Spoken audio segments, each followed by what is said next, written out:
Welcome to the Austin Chronicle May 2021 election forums. I'm Mike Clark-Madison, news editor and columnist at the Austin Chronicle. And I'll be moderating discussions with advocates for and against some of the propositions that are on the ballot for this special city election. There are 8 in total, propositions A through H, but all but one are citizen initiatives that were placed on the ballot after their supporters gathered signatures from at least 20,000 Austin voters. I'll be asking questions on behalf of the Chronicle editorial board, as well as our readers. The Chronicle's own endorsements will be appearing in our April 16th issue, just in time for early voting, which runs from 19th through 27th. Election day is Saturday, May 1st. You can find out everything you need to know before you go at austinchronicle.com/elections.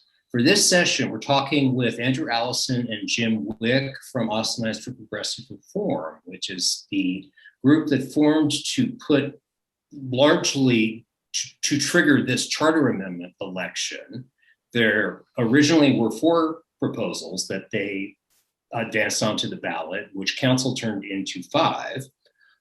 We have another session that we've talked about the strong mayor proposition F, which has drawn a lot of the attention, but there are other things on the APR ballot. So I'm going to be talking with Andrew and Jim about those. I will quickly read you the ballot language for the 4 that we're going to be talking about. Where is it?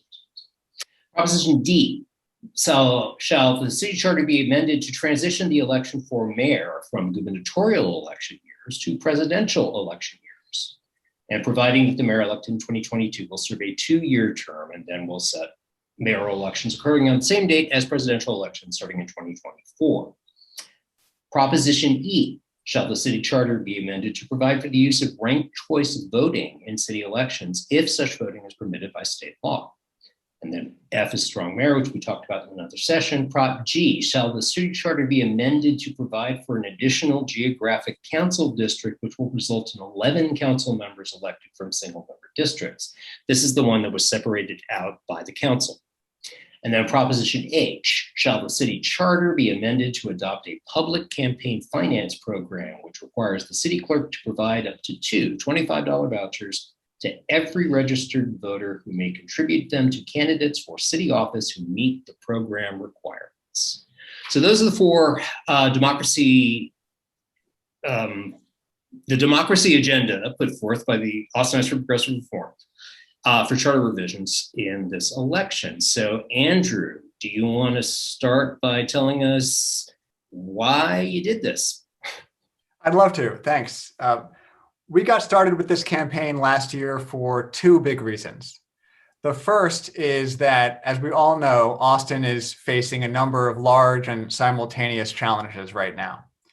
And we believe that we're only going to be able to address those challenges comprehensively and equitably if we have democratic structures where everybody is represented, everybody's ballot counts, everybody's voice is heard, and City Hall is accountable to all of us. And the second reason we got started is because we are in a new era of voter suppression in this country, with new barriers to the right to vote going up all the time.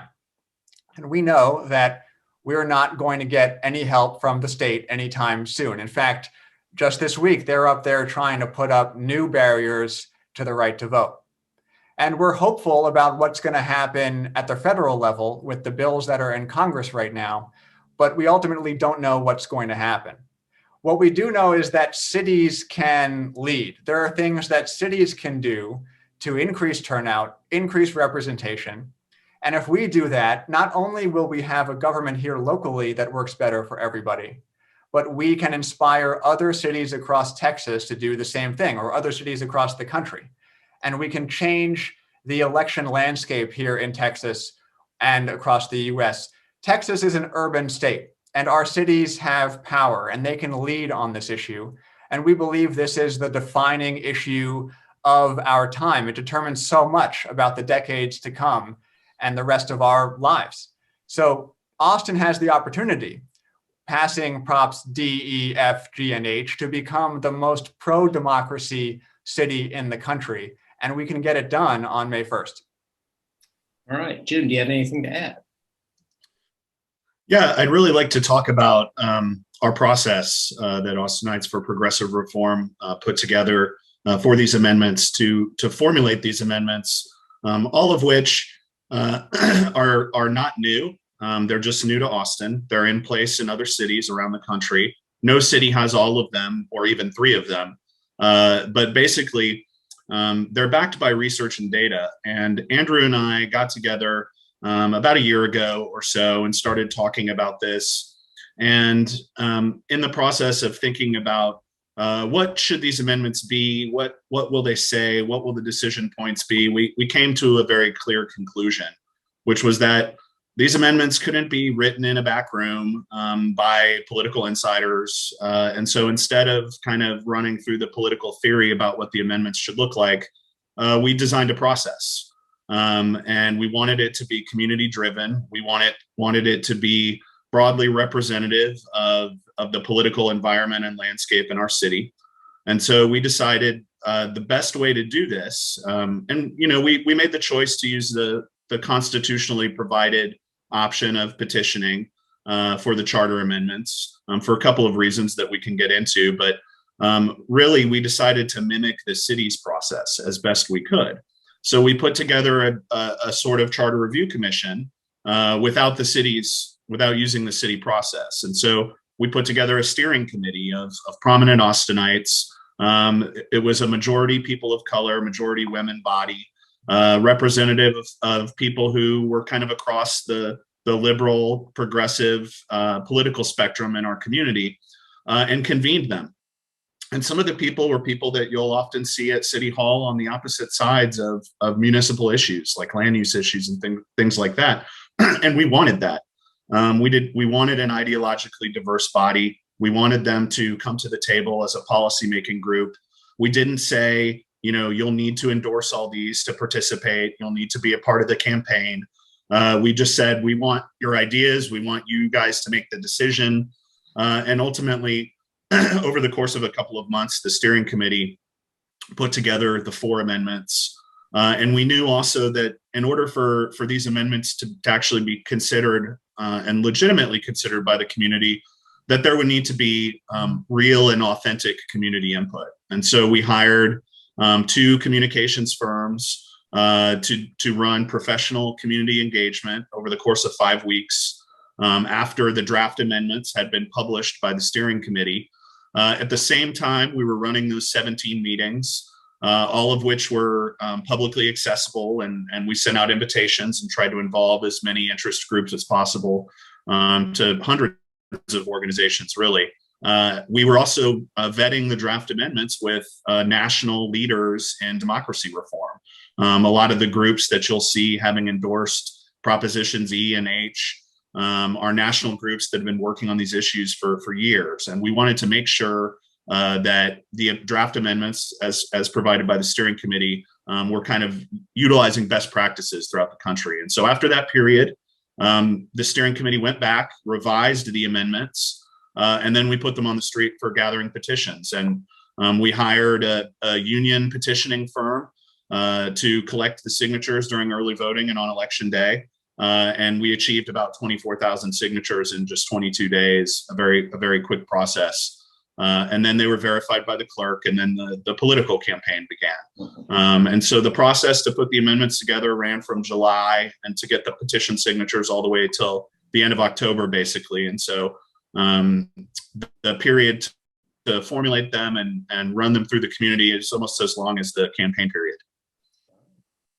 So, as you alluded, this is a process that kind of mirrors what the city would do if it was going through a charter review, which typically it kind of tries to do on a regular basis.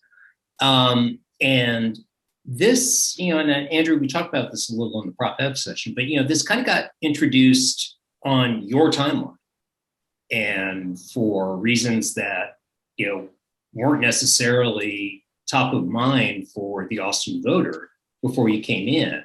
So in what ways was this, do you think that this was superior to actually having a charter review commission to consider this process the way that the city would have done it before? I think one of the key things in that question is to look at what's happened just with our last city charter commission that we had back in 2018. That charter commission considered a democracy dollars proposal extraordinarily similar to the one that we're putting forward as Proposition H. They spent a lot of time researching it. They took public testimony. They ultimately voted by a vote of 7-3 to recommend it and to advance it to the council for the ballot. And the council did not act on it. So we never got a vote in 2018 on the Charter Commission endorsed proposal for democracy dollars.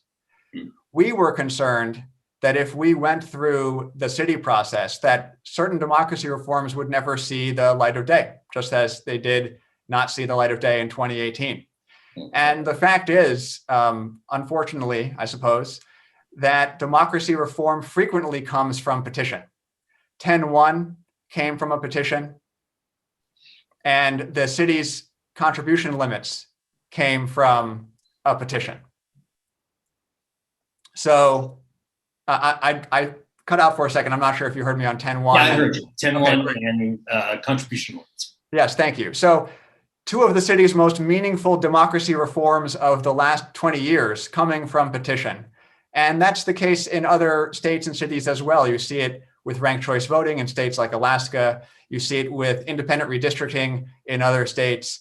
In order to rebalance power to people, sometimes you have to go around the political process of going through the people who might be affected by the rebalancing of power. And that's been true in the country and in the states and in Austin for a long time. Jim, anything to add there? All right, I'm going to start with Prop H and work backwards. So democracy dollars, the last time I remember us voting on a public financing for city elections was, I believe, in 2002, sometime around then. And it went down pretty hard.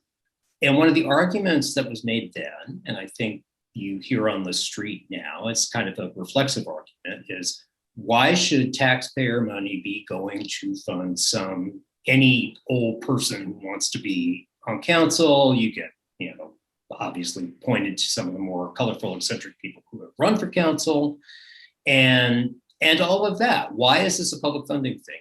The current campaign, fair campaign ordinance in the city, the funding that it does provide, and it's a fairly clunky system that I think everyone acknowledges that, but it comes from lobbyist registration fees. So it's, there's a clear source of not, Joe and Jane Austinites money. Why would it be something that Joe and Jane Austinites should be willing to spend money on? Yeah, I can take that question first.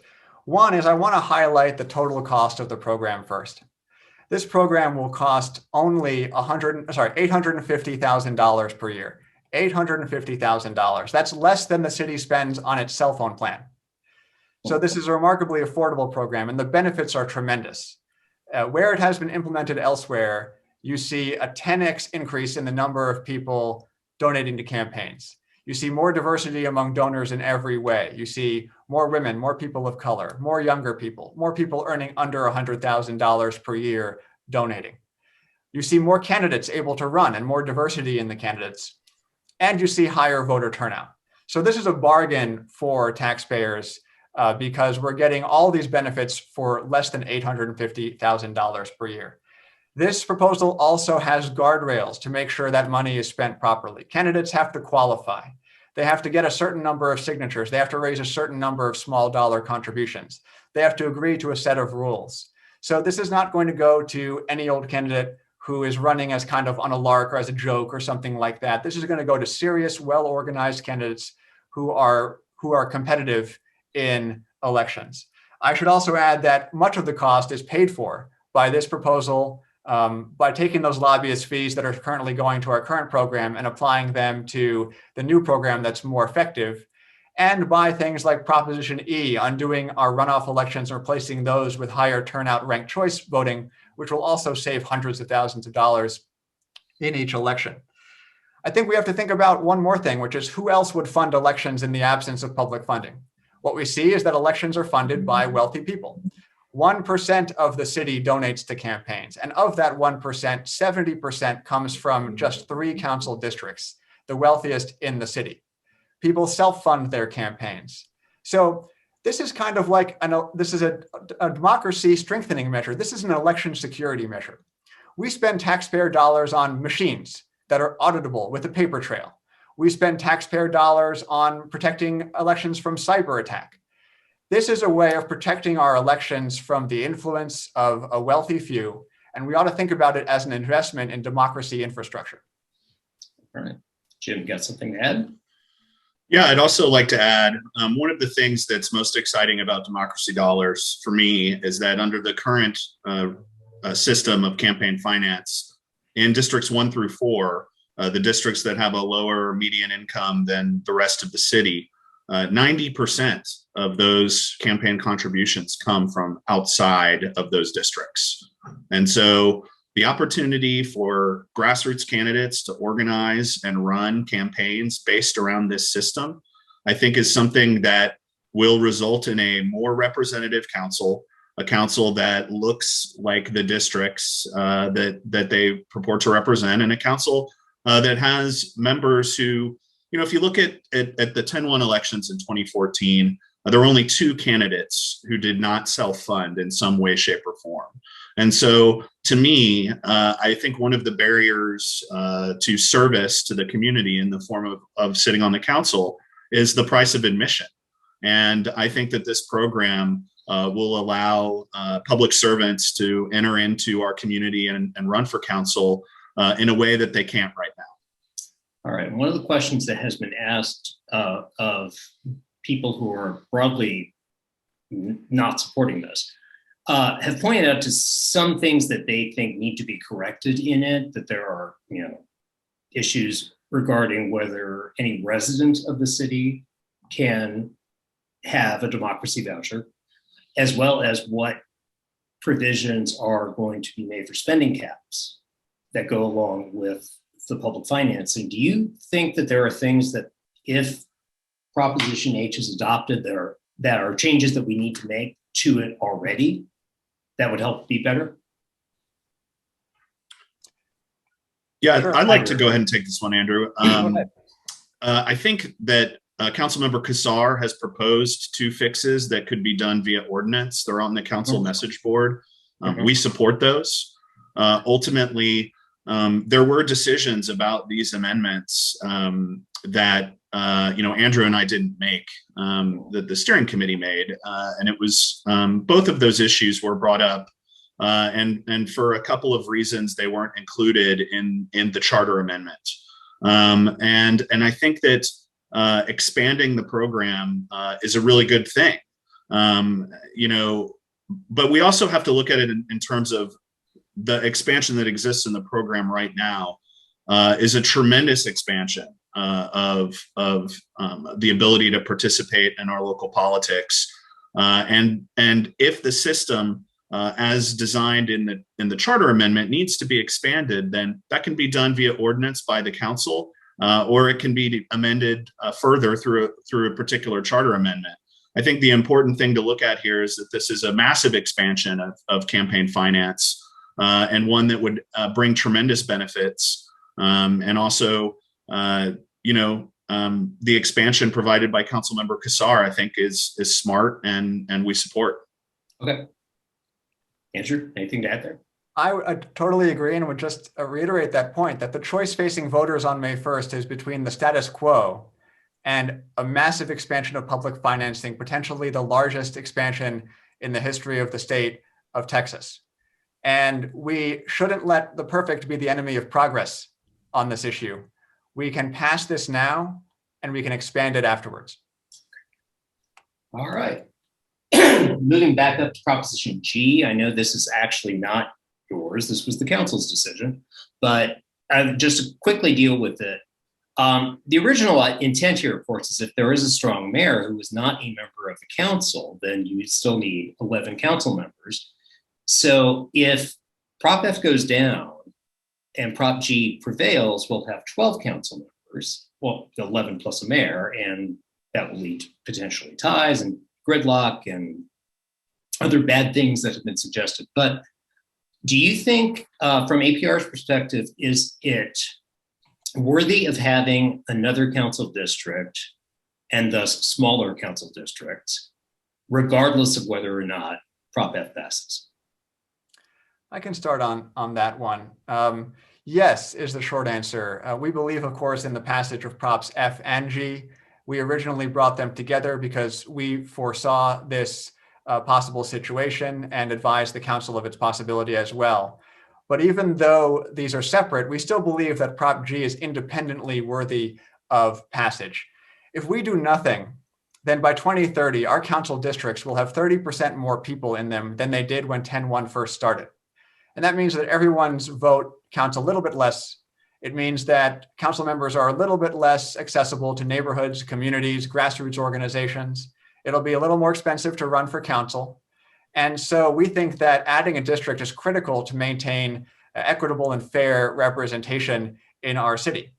If we're faced with the prospect of a tie, either because F passes and G does not, or G passes and F does not, then it may mean that you need either 6 or 7 votes to pass something in the council, but we'll have greater representation in doing so. And our understanding is that the council would be eager to add another district to have an odd number at the next available opportunity. So that's an issue that can be addressed in a couple of years. Anything that, Jim? Yeah, I think the addition of another geographic district to our governing body is a huge win for communities in Austin, particularly the Black community and the Asian community. I think given the size constraints that Andrew pointed out, the ability to maintain District 1 as an African-American opportunity district, I think, is important. And I also think that it's time that there's an Asian opportunity district in our city, with the size of the Asian population now approaching 10% in Austin. I think an opportunity district there is well past due. We've only had, and unfortunately that issue's been brought into focus here in the past weeks. But we've only ever had one Asian American council member, and it's been 13 years since she was on the council. And so I think that addition of that district is a huge benefit. Of course, we did not agree with the council's decision to split the strong mayor proposition into 2, but we also recognize that under state law for charter amendment elections, that's within their purview and certainly their prerogative to do so. We would hope that in any scenario where there results in an even number of council members on the dais, that in the future, ideally as quickly as possible, another district is added to ensure that the bar for a majority increases. If it's 7 votes to get something done, I think there's some problems with that on a 12-member body. So we would hope that that action would be taken to increase that body to 13. All right. Moving up to Proposition E, ranked choice voting. I think probably, Jim, I'll start out by asking you simply to explain how this works for viewers who don't know. And then I'll follow up with questions about the state law requirements. So great. So ranked choice voting is something that has been implemented in a lot of places. Basically, it's also been referred to as an instant runoff system. And at its core, the voter has the opportunity to rank candidates in a race by their order of preference if there are more than 2 candidates, up to 5 under our proposed system. The voter doesn't have to do that. If the voter wants to vote the way that they voted prior to this system, they can just vote for one person. But what happens is the mechanics of this system are, let's say you have 4 candidates, and the voter goes in and ranks the 4 on the ballot. During the tabulation process, the candidate that received the fewest number of votes drops off, and all of their votes get redistributed to the second place candidate on each of the ballots of the people who voted for the 4th place candidate. And that process continues until a candidate has a majority of votes. And it ensures that the candidate who wins will have a majority of votes. that'll happen on election day. It ensures that the full turnout, so the full depth and breadth of our electorate in our city, gets to select the council member or the mayor instead of a low turnout runoff, which could have turnout as little as 1/6 of the general election. And that electorate, by the way, is often older, whiter, and wealthier than the city as a whole. And so it ensures accurate representation.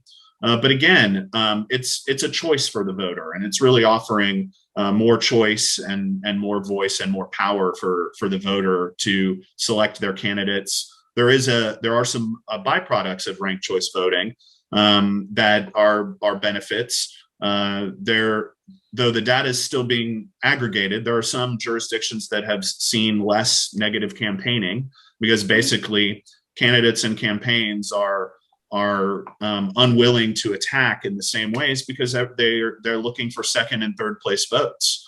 And so it does lead to more congenial campaigning, and that's a benefit. It also leads to increased turnout. It also leads to increased diversity of office holders and candidates. And so the benefits are vast and large, just like Proposition H. And it's a great thing.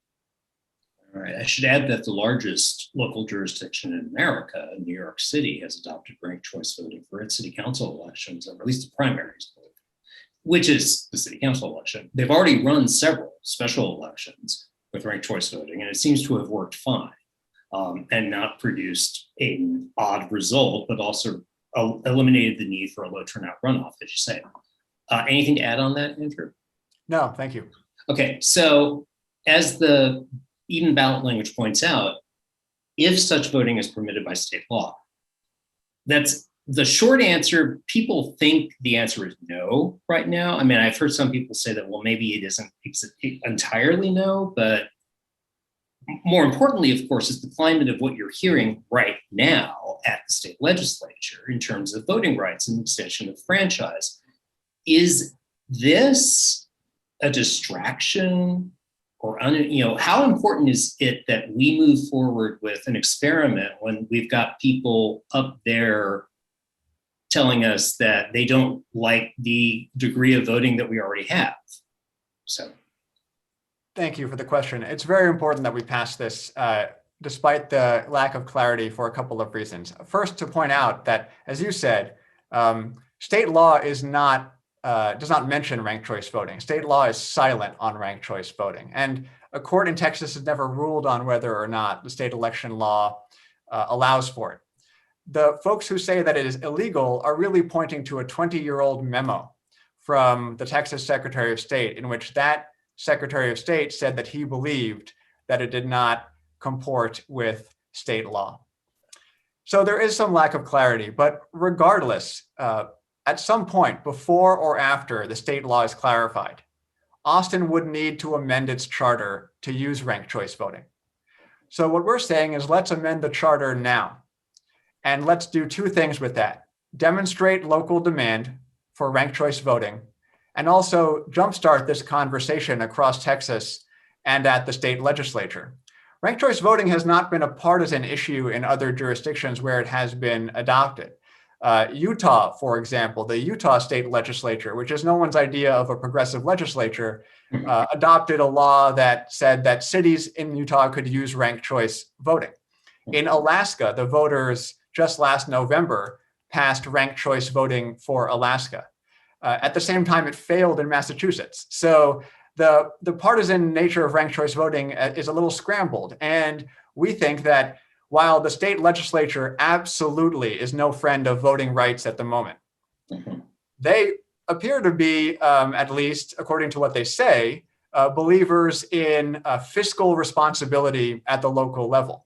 right. And right now, we're spending a lot of money to run very low turnout elections in these December runoffs. So we believe that there is a path forward for ranked choice voting at the state legislature, where we can pass it here, potentially inspire other cities across the state to do the same. And then if there is lack of clarity, then work with the legislature to get it done. Okay. And just, I guess this is a technical follow-up. Do you expect that might happen this session, knowing that we're going to be going into specials this session to deal with redistricting and probably other things. Do you think that it could happen now, or is it something that if we do it and then we have other cities do it, and then in 2 years we can come back and maybe have a better conversation about it? I think we're optimistic about it happening soon. Now, certainly, if more cities do it, it'll become more likely, and those cities will do it if we do it. So our movement on this issue is very important. But still, there are at least 3 bills in the Texas legislature right now that would expand ranked choice voting. One of them carried by Senator Eckhart here in Travis County. And so we believe that there is a path, and there are people working on that issue at the state ledge. So whether it happens in this session or a special session, it is possible for us to have ranked choice voting as early as 2022. And of course, the city could also seek clarity in the courts if it chose. Jim? Yeah, I would just like to point out, following up on what Andrew said, one of the reasons that we see there are a lot of small jurisdictions in Texas that currently have to have runoff elections. And a lot of small towns, a lot of school boards, community college districts, water boards, mud boards. There's political subdivisions all over the place that are burdened. A lot of elections in Texas, yes. Yeah, and they're burdened with this system where even if there's only 100 voters, if there's 3 candidates, you may have to pay for a runoff election and all of the associated costs with that, which are often shared between the local jurisdiction and the state. And so when it adds up, it's tens of millions of dollars on an annual basis, and there's just no need for it. It's antiquated, and it should go away. This, and then moving us back up to the top, Proposition D, moving the mayoral election to the presidential year.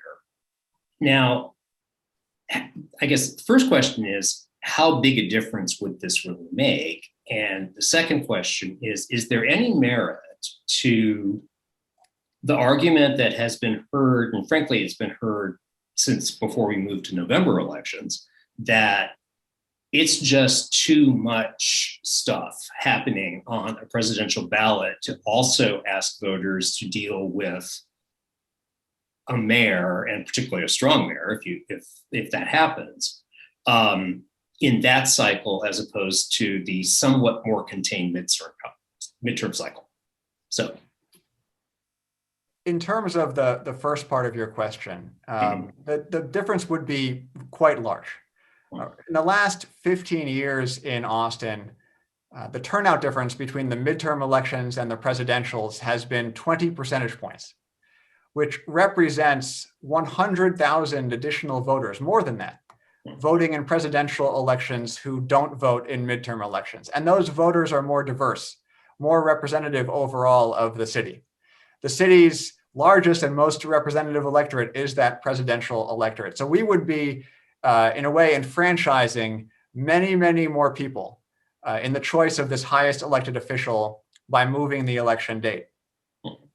In terms of the data, there is no finding that local elections and local issues receive less attention or short shrift by sharing a ballot with state or federal elections. So while that has been a concern articulated in the past, especially in the opposition to moving our elections from May to November, the data does not support that will be an issue. And in fact, we see more people still making it to the bottom of the ballot to vote for the presidential cycle local races, like even the propositions from last November. More people voted in the Prop A election last November than voted in the mayoral election in 2018. So this is a way to make sure that more people are participating and all of Austin is represented. And another thing that's usually said in opposition to moving elections to higher turnout races is that the voters in the lower turnout races are more informed. And we would take great issue with that characterization. It's a subjective one. It comes from privilege. And the question is, informed about what?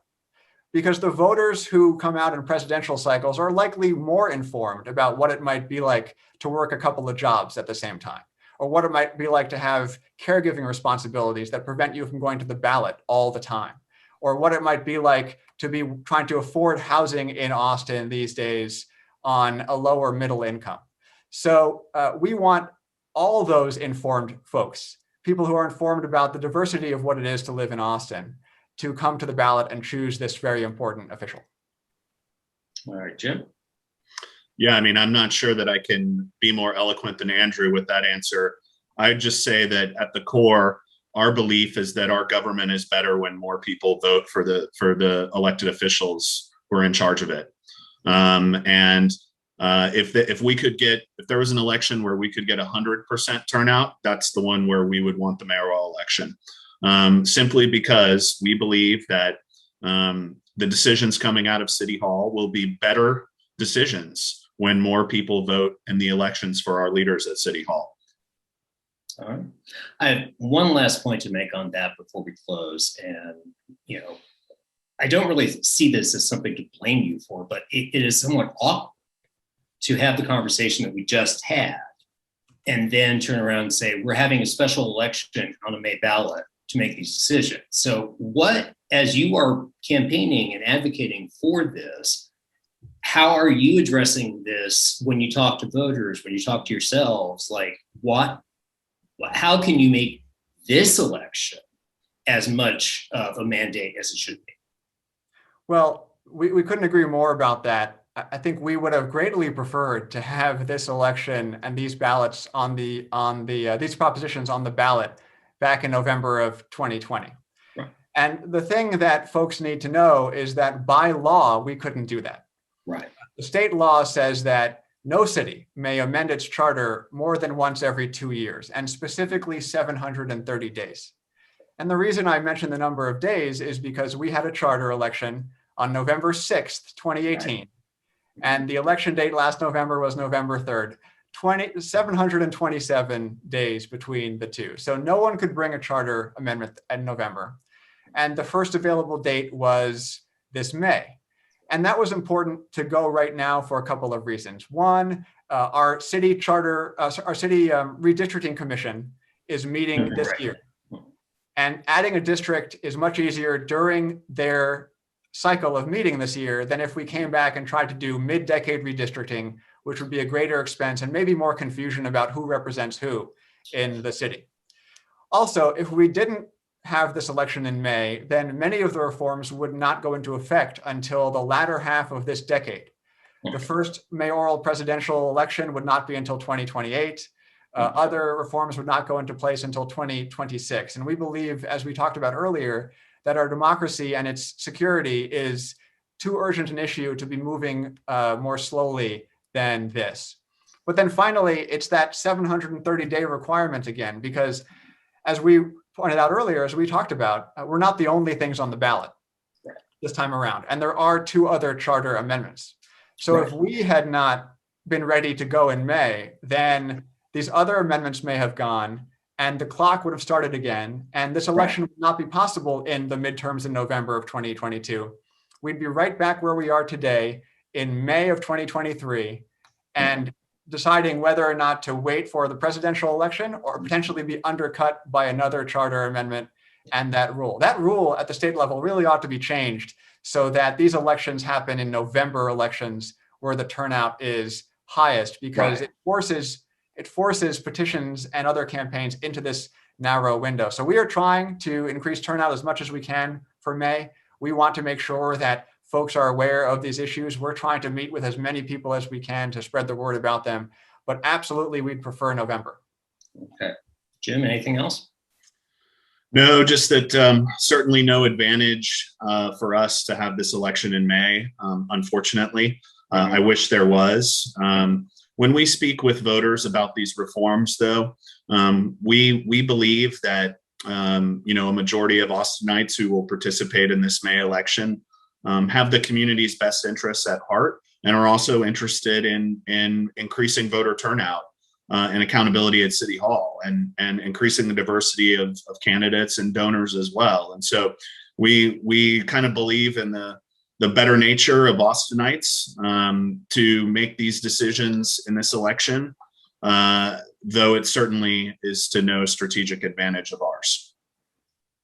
All right. So Bring us home. Anything else that you want to tell the voters? Anything else that we haven't talked about? Or what is your closing argument?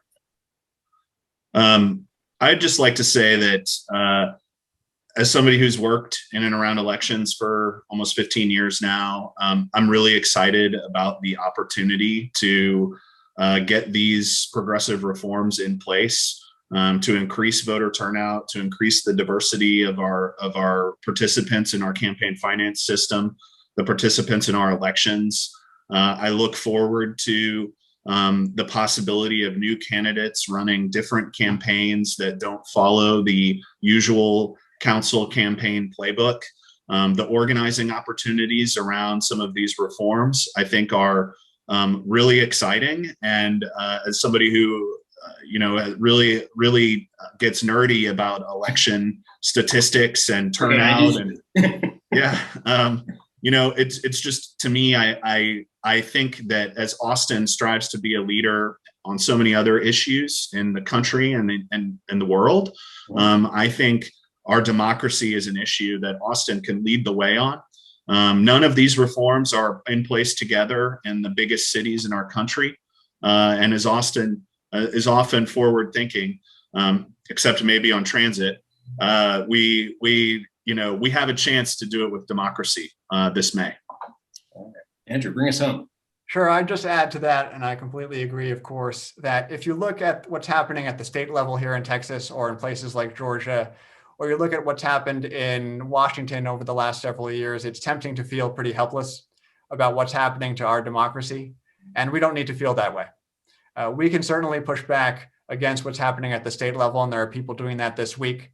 And we can, on May 1st, push back as a city and show real leadership across the country about what cities can do. We can become the most pro-democracy city in the country by passing Props D, E, F, G, and H. And when we do that, because of the role that Austin plays in the state imagination and the national imagination, because of our leadership, as Jim said, across so many other areas, we can show the way about what everyday folks and cities can do to fight for democracy when it's at most under threat. And I'm excited about that. I'm excited about taking that leadership role as a city and hopefully starting a movement of cities across the country to push back in this way. All right. Thank you so much, gentlemen. And thank you for everything that you have done for Austin over the years. I always like to, thank people for being engaged citizens in our public life, because it's always important. Thank you. And just a reminder to the viewers, again, our endorsements will be in the April 16th issue. Early voting begins April 19th, runs through the 27th, and Election Day is Saturday, May 1st. You can find out everything you need to know before you go at austinchronicle.com/elections. Thank you again. Thanks, Mike. Thank you.